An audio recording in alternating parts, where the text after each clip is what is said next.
Halo guys, agenda pagi ini ya guys, kita mau jalan-jalan. Mungkin siapa tahu di sekitar sini itu ada tanaman cabai rawit ya, entah itu cabai rawit atau cabai merah keriting atau cabai merah besar.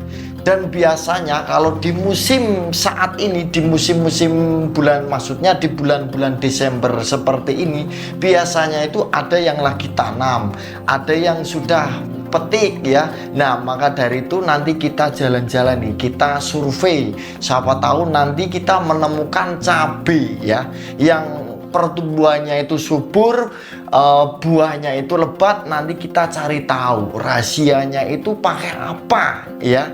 Oke, jangan skip, stay tune di channel ini supaya tidak ketinggalan informasi-informasi seputar dunia pertanian. Oke guys, kita prepare dulu.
Nah ini guys, sekarang kita sudah sampai lokasi nih. Kita menemukan yaitu tanaman cabai rawit ini guys. Oke, kita nanti cari tahu tuh ya benih yang digunakan sama pupuk obatnya itu apa yang digunakan, nanti kita cari tahu.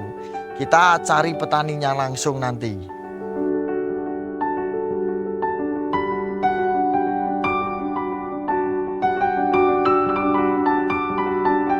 Nah ini guys, kebetulan di sini itu ada Pak Wanto selaku petugas dari Agro Citra Mandiri Cap Candi.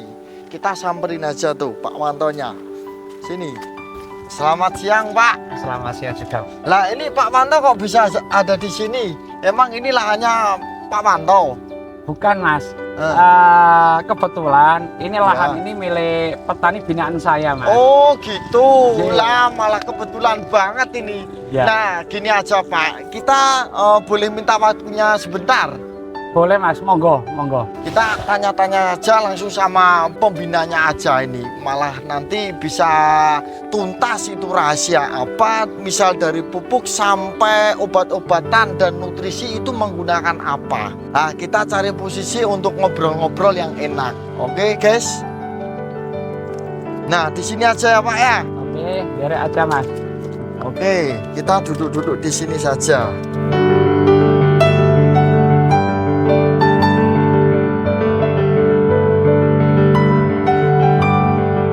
Tadi itu kita pantau, kita lihat-lihat dari kejauhan tanaman cabai rawit ini bertumbuh dengan subur, emang iya. Cuman ada sesuatu yang beda secara metode secara metode tanam. Jelas beda Mas. Kita untuk di MT ini tanaman bulan Agustus sama September kita menggunakan metode konsep tumpang sari antara cabai besar dan juga cabai rawit Mas. Seperti itu. Jadi itu guys ya, cara metode tanam ini tumpang sari ternyata itu sama cabai merah besar ya Pak ya. Iya betul. Oke, terus ini Pak, kita cari tahu dulu secara olah lahan itu dulunya itu gimana ini Pak. Mungkin ada sesuatu, misal pupuk yang digunakan itu apa untuk pupuk dasar itu? Kita menyarankan sebagai petugas lapangan memberikan edukasi sama petani.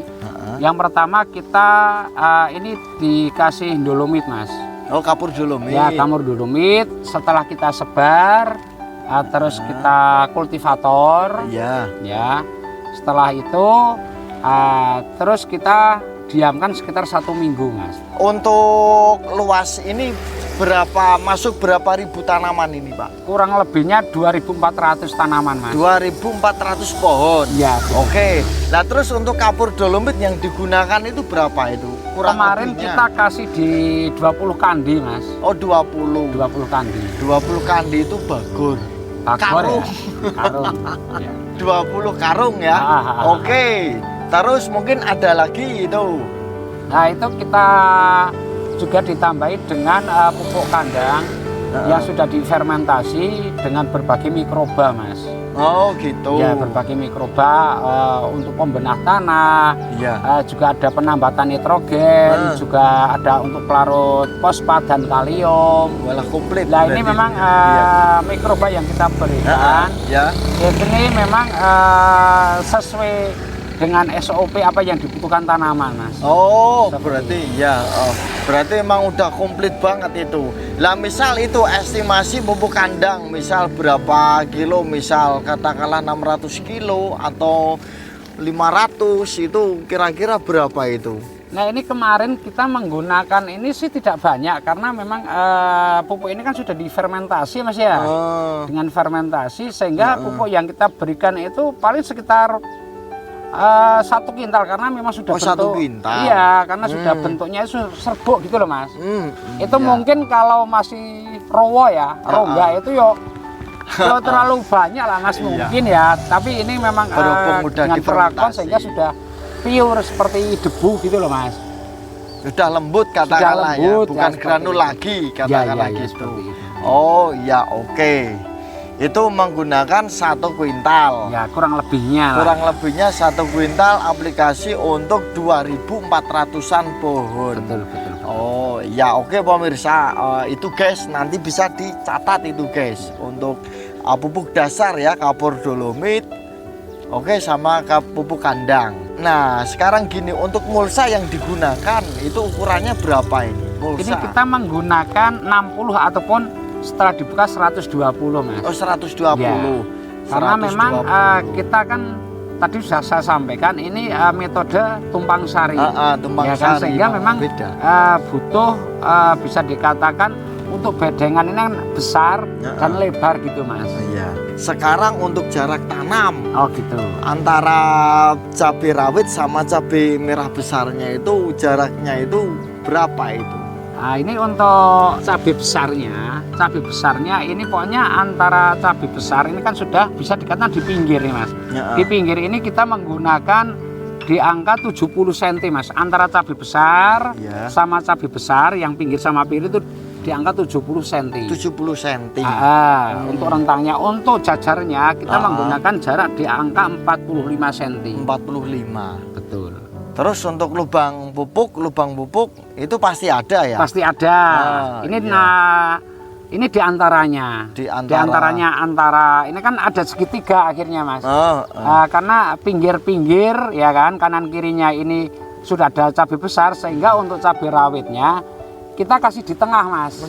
Dikasih tengah, tapi dengan jarak tanam itu agak kerep. Kita mengambil di angka 20 sampai 22 cm. Sehingga konsepnya ini untuk rawit ini kita mengambil 1 baris cuma di tengah. 1 baris. Seperti itu. Lalu ini untuk benihnya sekarang. Benihnya ini yang digunakan petaninya ini menggunakan benih apa itu?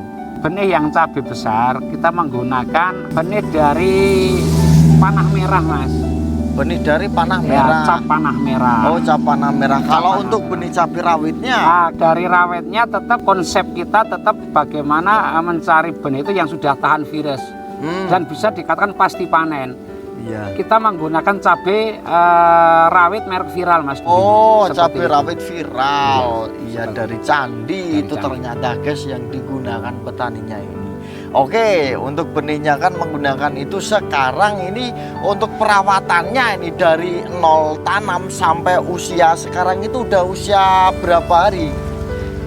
setelah usianya ini sekitar 115-120 Mas. Oh 115 Ya 100. usianya, tapi ini sudah petik yang ketiga kali Mas. Yang ketiga kali. Ketiga kali mau keempat ini kan sebenarnya hari ini kan petik, tapi berhubung cuaca tidak mendukung, hujan sejak pagi, ya kan, sehingga insya Allah besok pagi. Oh gitu. Oke Pak, lalu untuk usia di masa-masa vegetatif itu untuk mengatasi hama itu menggunakan apa dan dosisnya itu berapa itu? Kita menggunakan untuk fase-fase vegetatif Mas ya. Vegetatif kita hanya menggunakan bahan aktif imidacloprid Mas. Oh imidacloprid. Karena nyun sewu kalau saya menyebut merek otomatis kan ini banyak pelaku bisnis, pelaku perusahaan Mas. Ya, biar kan nanti petani mencari di toko gitulah intinya ya, Mas. Siap. Biar supaya nggak fanatik dengan. Ya nggak fanatik itu, seperti itu. Jadi, intinya kita menggunakan bahan aktif imidacloprid. Imidacloprid. Oke, itu untuk aplikasinya menggunakan berapa itu untuk takaran? Dosis yang digunakan. Dosis yang digunakan sesuai dengan label kemasan yang ada Mas. Merek dan kemasan itu kan semua kan pasti ada. Aplikasi dosis berapa kita sesuai dengan anjuran yang tertera dalam kemasan seperti itu. Oke. Itu untuk hama ya. Selain itu mungkin ada lagi yang digunakan selain imidacloprid. Ini untuk fase vegetatif umur 15 hari kita memang baru menggunakan imidacloprid Mas. Oh baru menggunakan itu. Setelah kok sampai dengan umur 1 bulan sampai 40 hari kan sudah ada ulat Mas. Kita campur dengan insektisida dengan bahan aktif chlorpyrifos Mas. Oh chlorpyrifos. Jadi imidacloprid dimix dengan chlorpyrifos alhamdulillah sudah mampu untuk mengendalikan ulat dan tripnya seperti itu. Oh Mas. Itu. Nah untuk dosisnya berapa itu tadi sesuai anjuran itu? Sesuai tadi anjuran. Karena di musim kemarau, di musim kemarau seperti kemarin ya, sebelum musim penghujan. Kalau kita menggunakan dengan kode yang EC itu kan emulsi ya, emulsi dengan kandungan bahan aktif kan minyak Mas. Nah itu khawatir andaikan dengan dosis yang tinggi pasti nanti akan gosong Mas di sekitar daun yang muda ini. Oh iya. Toksis bahasannya lah ya, keracunan ataupun toksis karena memang kondisi pestisida ini panas ditambah dengan cuaca yang panas, kondisi tanah kering ya kan. Nanti yang stres itu kan tanamannya yang tidak kuat. Oh gitu. Sehingga dosis yang kita berikan untuk bahan yang insektisida yang dengan kandungan bahan aktif dan kode belakangnya EC itu pasti rendah Mas. Kita tidak berani untuk dengan up dosis tidak berani. Nggak berani. Memang sesuai dengan anjuran saja. Sesuai dengan anjuran itu guys. Sesuai dengan anjuran saja. Kalau buat anak jangan coba-coba. Oke next. Kalau untuk menanggulangi atau mengantisipasi terjadinya serangan terhadap penyakit jamur misal itu yang digunakan apa itu? Nah ini untuk jamur kita memang kemarin itu kan karena pas tanam musim kemarau Mas ya. Setelah umur 60 sampai 65 hari kan baru ada hujan pertama itu sih. Oh iya. Ya kan pas hujan pertama terus teman petani ini kan main ke rumah. Lah intinya itu kan tanya itu mau disemprot pakai apa lah, sehingga saya menyarankan untuk ditambah dengan fungisida karena sudah ada hujan seperti itulah. Ya betul. Nah itu sebagai saya sebagai petugas di lapangan menganjurkan untuk kasih fungisida golongan yang biasa ya, saya kasih difenoconazole. Oh difenoconazole. Ya seperti yang digunakan itu guys untuk mengantisipasi terjadinya serangan terhadap jamur. Pada intinya yang digunakan difenoconazole dengan dosis sesuai anjuran itu tadi. Betul. Ya, untuk dosis sesuai dengan anjuran. Ya, oke mungkin ada lagi. Ini kan dari umur 80 ke sini, ini kan sudah curah hujan mulai aktif ya hujannya itulah. Nah ini memang ini ada penambahan lagi untuk fungisida. Ini fungisida kontak. Yang kita gunakan ya bahan aktif mancozeb. Seperti mancozeb. Ya, satu ini mancozeb terus di 5 harinya lagi klorotalonil gitu loh. Oh, jadi antara yang kontak ini antara mancozeb sama klorotalonil kita selang-seling. Mancozeb sama klorotalonil. Ya, seperti itu. Berarti cuman itu aja ini Ya. yang digunakan itu tadi. Nah, untuk nutrisi sekarang ini yang digunakan di masa-masa vegetatif sama masa-masa generatif itu yang digunakan apa itu? Kita menggunakan Master Big untuk Master hanya di Big. fase generatifnya, Generatif. hanya di pembungaan dan pembuahan, Mas. Oh, yang digunakan Nah, memang ketika pupuk ini masa-masa memang itu. spesial, memang hanya untuk pembungaan dan pembuahan. Andai kan salah aplikasi nanti di fase vegetatif, ini akan bengkai ataupun dengan ruas terlalu pendek gitu loh, Mas. Oh, gitu. Ya, seperti itu. Oh, iya. Mungkin ada lagi yang digunakan itu. Ya. Bentar, Mas. Tolong ambilkan, Mas. Di mobil, Mas. Oke, terima kasih, Mas. Boleh saya lihat itu? Oh, yang ini. Nah ini apa ini? Itu adalah perekat, Mas. Oh, ini perekat. Ya, seperti itu. Perekat, perata, penembus dan juga pelembab.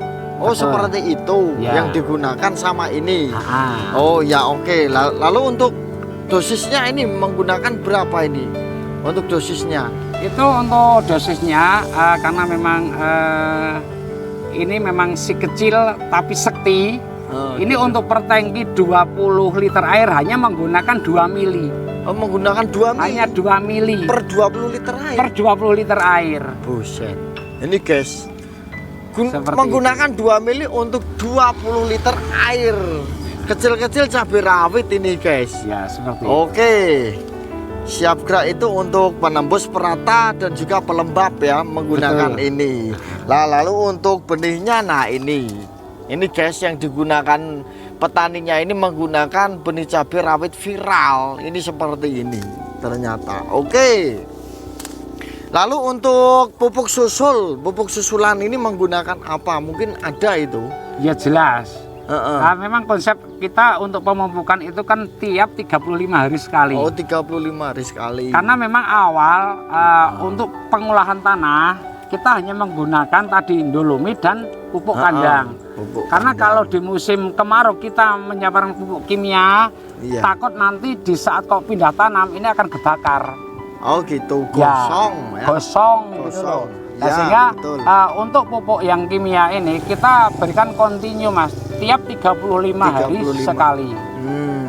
Oke, lalu untuk pupuknya yang digunakan apa itu, Pak? Yang jelas kita untuk di awal-awal karena untuk perakaran kita menggunakan tetap kandungan fosfat tinggi, Mas. Fosfat tinggi. Ya, terus nanti di peralihan kita menggunakan pupuk NPK 1616. Yang digunakan berapa kilo itu?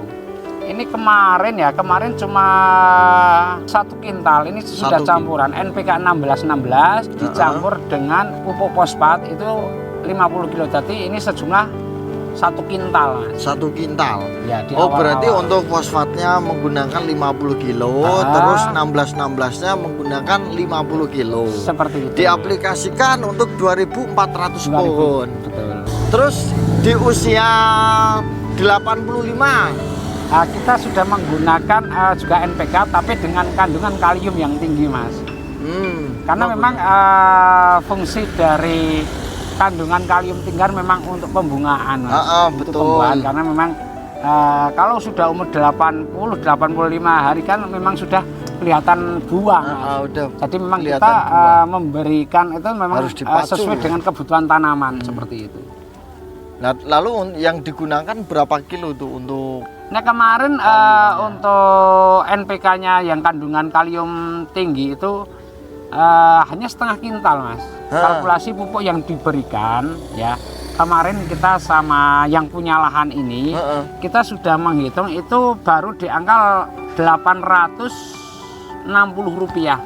860 rupiah per tanaman. Per tanaman. Ya. Sangat murah itu. Ya, 860 rupiah ini mulai dari dolomit ya kan, dengan pupuk kandang, pupuk susulan tadi yang saya sampaikan, fosfat sama NPK 16, termasuk ini pupuk yang kandungan kalium tinggi, kita global ini sampai dengan hari ini sudah masuk di angka Rp860 per tanaman. Per tanaman. Seperti itu. Oke. Sedangkan gini, untuk petikan pertama itu mendapat berapa kilo itu? Nah, kemarin kita petikan pertama itu mendapatkan 8 kilo, Mas. 8 kilo. 8 kilo, terus yang kedua 19 kilo. Terus yang ketiganya itu 32 kilo. 32. Ya, terus yang keempatnya itu dapat 46. 46. Ya, ini dengan yang aplikasi kelima ini. 2400 pohon ya. Betul. Istimewa berarti emang itu, Seluruh. Nanti bisa ditiru tuh untuk metode petaninya ini. Ini petani binaan bapaknya ini ngomong-ngomong itu orangnya orang mana itu? Namanya Mas Yulianto. Ini orang Mangir, Pandimulyo, Kecamatan Bulu. Orang Mangir. Ya, orang Mangir, Pandimulyo. Pandimulyo, Kecamatan Bulu ya. Iya. Kemarin itu kita survei di daerah Kaloran sana. Ya. Itu juga tanaman viral. Terus kita juga survei di daerah Temanggung sana. Itu juga tanaman benih cabai rawit viral. Terus kemarin terakhir itu ya, saya survei itu di daerah Kecamatan Bulu itu juga tanaman cabai rawit viral. Itu petani binaan Pak Wanto juga itu. Kebetulan kita memang menggalang suatu komunitas, Mas. Komunitas untuk petani cabai. Ini bisa dikatakan memang grup kecil. Bisa dikatakan kita sering komunikasi, chattingan seperti itu.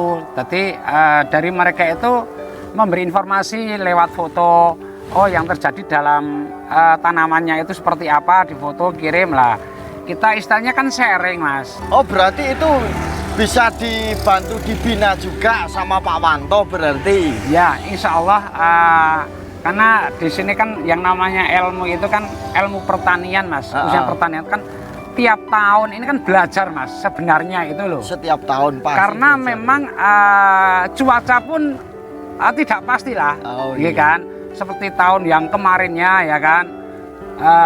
Ini sudah ada kemarau basah. Tapi untuk di musim sekarang kan kemarau panjang gitulah. Iya, Berarti konsep penanamannya, pencarian benih yang bagus, yang tahan bule, yang kuat nanti di musim penghujan ataupun apa kan memang kita sering diskusi seperti itu, Mas. Oh, nah ini guys untuk para petani itu tentunya di sekitar Temanggung Jawa Tengah lah ya, Temanggung Jawa Tengah nanti bisa dikonfirmasikan di sini tuh yang punya tanaman dengan catatan cabai rawit viral ya Pak ya. Dengan cabai rawit viral nanti bisa dibantu pantau sama Pak Wanto ini, khususnya di Temanggung Jawa Tengah ya.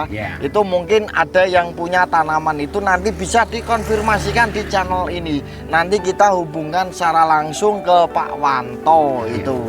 Pokoknya dengan senang hati apabila memang ilmu saya ini bisa bermanfaat untuk para teman-teman petani, Mas. Karena harapan itu kan petani itu sekarang itu biaya yang dikeluarkan kan sudah besar, Mas. Intinya bagaimana petani itu dengan konsep metode tertentu itu bisa panen seperti itu. Walaupun sebenarnya saya itu tidak punya kemampuan apa-apa, Mas. Tapi intinya senang berbagi lah seperti itu, kita diskusi berbagi bagaimana permasalahannya, kondisi di lapangan seperti itulah. Pokoknya saya selalu siap dan dengan senang hati seperti itu, Mas. Nah itu pemirsa, ini kesempatan ini berhubung Pak Wantonya itu ya baik hati, dan itu misal ada tanaman cabai rawit di Temanggung Jawa Tengah gitu ya, tentunya nanti bisa dibantu pantau, nanti bisa dibantu bina sama Pak Wanto ini. Tapi ngomong-ngomong ini kita cari tahu dulu, Pak Wanto itu menggeluti dunia pertanian itu sudah berapa lama itu? Waduh, apa mungkin itu masih di dalam kandungan sudah menggeluti dunia pertanian itu? Oh gitu ya. Kalau saya boleh sedikit cerita, Mas. Memang latar belakang saya itu bapak ibu kan memang petani, Mas ya. Petani. Ya saya itu hanya diajari untuk bagaimana bisa ke sawah dan menanam apa yang mau ditanam seperti itu. Sehingga alhamdulillah kita itu untuk pembinaan di petani ini sudah hampir sekitar 15 tahunan, Mas. 15 tahun? Ya. Nah itu pemirsa, berarti kan selama 15 tahun itu kan menggeluti di dunia pertanian, tentunya kan sudah berpengalaman ya. Entah itu mau budidaya tanaman, entah itu cabai ya, tentunya untuk cabai itu khususnya. Entah itu di dataran rendah maupun di dataran tinggi, pastinya itu sudah mempunyai pengalaman tersendiri ya Pak? Ya, sedikit punya pengalaman, karena suatu problem, suatu masalah kan sebenarnya kan akan menjadi sebuah guru, Mas, atau pembelajaran yang berharga buat kita. Iya. Kita sebagai petani, kita sebagai istilahnya tuh sama-sama dengan bahasa satu rasa satu pedasnya itu kan bisa merasakan lah, Mas, seperti itulah. Oke. Okay. Di sekeliling kita itu, di sekeliling sini itu tanaman cabai rawit itu sama-sama cabai rawit, tapi banyak yang terserang oleh Gemini virus atau penyakit bule itu. Tapi kenapa banyak itu yang suka menanam cabai rawit, tentunya viral itu Pak? Oh gitu. Itu pasti ada rahasia itu dari viral itu. Apa itu rahasianya? Boleh kita menginformasikan untuk cabai rawit merek viral ini memang dari awal, ya kan? Dari awal kita mendistribusikan untuk pasar itu sejak 5 tahun yang lalu itu memang bisa dikatakan dari Agrocitra Mandiri ataupun Cap Candi ini memang mengeluarkan konsep itu rawit tahan bule, Mas.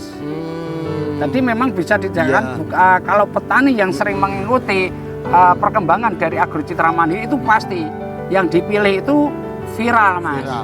Karena secara tidak langsung dari segi ketahanan bule itu yang paling utama ya. Virus. Itu memang betul-betul mampu dan kuat, Mas. Di segala cuaca, segala medan bisa gitu. Seperti itu. Dan harapan petani itu kan dengan adanya rawatan yang gampang, ya kan. Pertama, tidak stres dulu, Mas. Petani itu memang harus dibuat seneng dulu. Kalau tidak boleh, mesti seneng. Cara perawatan akhirnya dengan rasa, ya kan, dengan hati yang senang, itu akan berpengaruh dalam kondisi tanaman itu. Gitu. Seperti itu. Dan yang tidak kalah penting, Mas, untuk viral ini bisa dikatakan dengan suatu sentuhan teknologi. Dan ini sudah masuk in hibrida gitu loh, Mas. In hibrida. Ya, memang sudah ada sentuhan sampai ke arah ini. Jadi sehingga ke depan yang akan lebih menjanjikan petani itu tetap menanam yang tipe-tipe seperti ini yang tahan virus, Mas. Tahan virus. Oke, berarti itu rahasianya salah satunya ya. Ya. Sudah in hibrida. Ya. Nah, itu guys ya. Yang jelas pasti panen, Mas. Pasti panen. Soalnya toleran terhadap virus atau Gemini virus ya, penyakit bule itu, guys. Lah mungkin ada pesan untuk petani di seluruh Indonesia itu, Pak?